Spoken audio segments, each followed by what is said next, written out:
Lord Maximus here. It is May 31st, the last day of May. I think there's a huge potential to make a lot of money here in the MLB slate today. Let's just get right into the numbers here. Toronto at Baltimore. Spencer Miles with a 2.67 expected FIP has been pitching his butt off, but he's got no history between himself and Mr. Bradish of the Baltimore Orioles.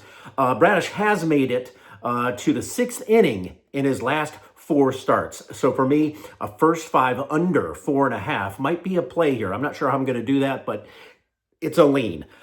San Diego at Washington. Mr. Giffen Canning taking on Zach Littell. We should see lots of runs in this game. Canning and Littell are not very good, but I will say this about Littell. We all talk about how he gives up a lot of home runs, but in the month of May, he was 4-0. His stats are absolutely phenomenal for the month of May. For the year, not so good. I think Washington in their bats is the best bet here. Do the team total over 4.5 for Washington today. The over-under is at 9. Somebody's going to score a lot of runs, and I think it's Washington. Minnesota at Pittsburgh. Zebby Matthews 1-2. He's just 296 to lefties, 274 to righties. He's got a small history against this Pittsburgh team. That means he hasn't seen a whole lot of hitters from this lineup. But the two guys who do hit him very well, O'Hearn and Horowitz, 5 at-bats, 1 home run, 2 at-bats, 1 home run, over 1,000 OPS, both of these guys. I lean in the direction of Ashcraft in Pittsburgh. I don't love Pittsburgh, but Pittsburgh's, is it Braxton Ashcraft? He's got 7 quality starts this year. He's been very good. So give me Pittsburgh on the money line at home against Minnesota. They're no bueno. Boston at Cleveland. Ranger Suarez, the little crafty lefty there, 2-3 on the year, taking on Cleveland's Tanner Bybee, who is, by the way, 0-7 this year. Disgustingly bad. He's given up, 5 home runs versus Washington. His last 5 home runs in one game. That's how many he's given up in his last game. Tanner Bybee's poor guy. He's got a 4.13 expected FIP. Other than walks, he's got a good history of not walking a whole lot of guys, but everything else is bad. Too many hits, too many earned runs, not enough strikeouts. You got to be leaning in the direction of leaning in the direction of Boston in the first 5, not necessarily the whole game, but if it's Suarez versus Bybee, it's got to be first 5 Boston money line -128. Atlanta at Cincinnati. Strider is looking really good. I mean, except for, I will say this. Now, listen, he's still a little bit rusty, and he's got some things to straighten out. He's given up 5 home runs in his last 2 games. Now, that's scary, but against, who was it? Against Boston, by the way. We were just talking about Boston. He gave up 2 home runs in the first inning, but after that, he locked it down, and I think he ended up getting the win on that game. We got a heavy lean because of the Atlanta bats, because of Strider, 6.5 potential strikeouts today, according to RotoWire. Taking on Nick Lodolo, who is a lefty, but he's got a small bad history against Atlanta. So there's about 4 guys on this Atlanta team that hit him pretty well. He just hasn't been consistent with a 4.69 expected FIP and a Sierra of Cincinnati of over 4, almost 5. There's nothing to see here. I love, also, by the way, Atlanta smashes lefties. They got over 800 OPS versus lefties this year. Give me Atlanta -1.5 or however you want to bet it. Miami, New York Mets.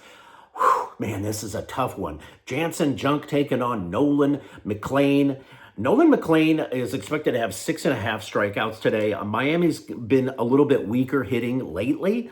But I will tell you this, Nolan McLean has not been good. I know he's got a 3.04 expected FIP, but 6 home runs he's given up over his last 4 starts.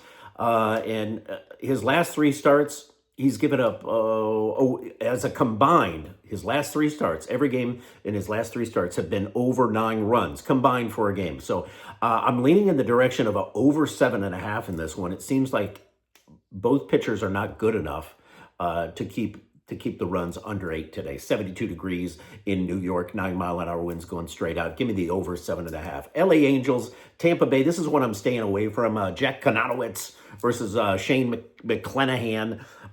Both pitchers pretty good. LA Angels probably trending with the bats a little bit more than Tampa, but Tampa's at home today. McClanahan's pretty good as a lefty, but LA Angels are hitting lefties right now very well, 824 OPS. So for me, it's a stay away game. There's not enough big of an edge. Detroit at the Chicago White Sox. Montero. Nobody is trending worse right now in the MLB than Detroit. Montero has been a mix of bulk reliever, starter. We don't know what we're going to get out of him. He's almost got a 5.0 expected FIP. I got a heavy lean in the direction of the Chicago White Sox, who are also trending, but in a positive way. You could take Chicago White Sox on the money line. Dare I say, even a -1.5, even with Sean Burke on the mound, the bats are just that much better than Detroit. But my favorite play of the day for Chicago White Sox is first 5, -0.5 a run at +106. You could even get the first 5 money line at -135. Still good value there. Milwaukee at Houston. I have a giant star on this one. Double, triple circled. I've got Milwaukee winning this game by 4 runs or more. Mizrowski gives up 167 to lefties, 203 to righties. Been absolutely phenomenal. Tutsaya, I don't know how to say this. Houston's Tutsaya, now Houston is starting to trend a little bit. I will say this, they're getting much better with the bats. But this guy is not great. He's got a 6.17 ERA, 4.5 something expected FIP. He's just meh. And what really tipped me over here is Milwaukee's Jason Mizrowski is expected to have 8, maybe 9 strikeouts today against Houston. So give me Milwaukee on the money line if you can get it, -1.5 if you can get it. First 5 in the direction of Milwaukee, however you want to play it, but it's got to be Milwaukee today. Kansas City at Texas. Michael Waka on the mound today for the Kansas City Royals. The poor Kansas City Royals cannot hit very well. Only 0.67 runs per game over their last 3. That's the offense we're dealing with right now. And Waka has a bad history against Texas, and it's not very good. He gives up 233 to lefties, 250 to righties, and he's got an expected FIP of 407. This is a slight lean, almost by 1 run in the direction of Texas. I don't like Jack Leiter a whole lot. He's expected to have 5.5 strikeouts, maybe 6 strikeouts. And he doesn't have a really good history against Kansas City, but it's a small one. Witt, Pasquantino, and Salvatore Perez all have hit home runs off of him, but very low at bats, which scares me a little bit. I think this game could go over 7.5 as my favorite play of the day. Well, for Kansas City and Texas. But I also like Texas as a money line situation, maybe, if you can get it at a good enough clip. San Francisco at Colorado. Robbie Ray. We were always expecting Robbie Ray to be a very good left-handed pitcher this year, but 3-6, 1-5 in his last 8 starts has not been bueno, as they say, just south of the border. 5.6 strikeouts he's expected to have today against Colorado, but I don't believe it. 11 starts. He's given up 9 home runs in those 11 starts, 12 on the year. Unbelievably bad pitcher. The over-under set to 11. We were on the over-under of 11 last night. And, of course, San Francisco just barely helped us out with 3 runs. The problem is they're not scoring a whole lot. But that may change today. Tanner Gordon, not a very good pitcher. He's got no history with San Francisco, but he does give up 305 batting average to lefties, 332 to righties. It's not looking good. This is a dog alert situation. I actually think Colorado will win this game. They're a +102 right now. And I like the Colorado team total over 4.5. Whatever way you want to play it, I think you should do it. And also, I think maybe the 11 hits. New York Yankees at Athletics. Warren is 6-1. Will Warren 6-1.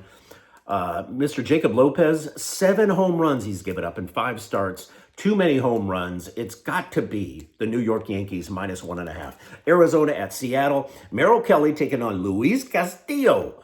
For me, I think Merrill Kelly's got the better stats. Castillo's not really happy with his role as being a primary reliever or a small opener. I don't know what's the opposite of a primary starter, but when you start a game to a prime, you're usually starting only 1 or 2 innings. And so he's been flip-flopping around like that for a couple starts. He's 1-5 on the year. He's not good. He's not good. Everything leans in the direction of Arizona. Philadelphia at the LA Dodgers. I've got a hammer play on the LA Dodgers today. Yamamoto greater than Andrew Painter. Philadelphia can't score. They've only scored on average three runs per game over their last three. And LA Dodgers, of course, are trending nearly 8 runs per game over their last three. 82 degrees, 8-mile-an-hour winds going straight out. And guess what? This is a revenge game for the LA Dodgers. I'm taking them -1.5, and they're part of a big, big parlay. You want the parlay? I promised it. Here it is. I've got a -1.5 LA Dodgers, -1.5 New York Yankees, and a -1.5 Atlanta. You put them all together for like, I don't know, plus 700, plus 800. I've got 220 dineros on that thing today, going full D-Gen. Chicago Cubs, St. Louis. It's a wet game. And of course, you know we don't play wet games unless it's with your mother on prom night. And that is the show. Thank you and good night. And read the description down below. I've got something to say to you. Are you ready? Read it.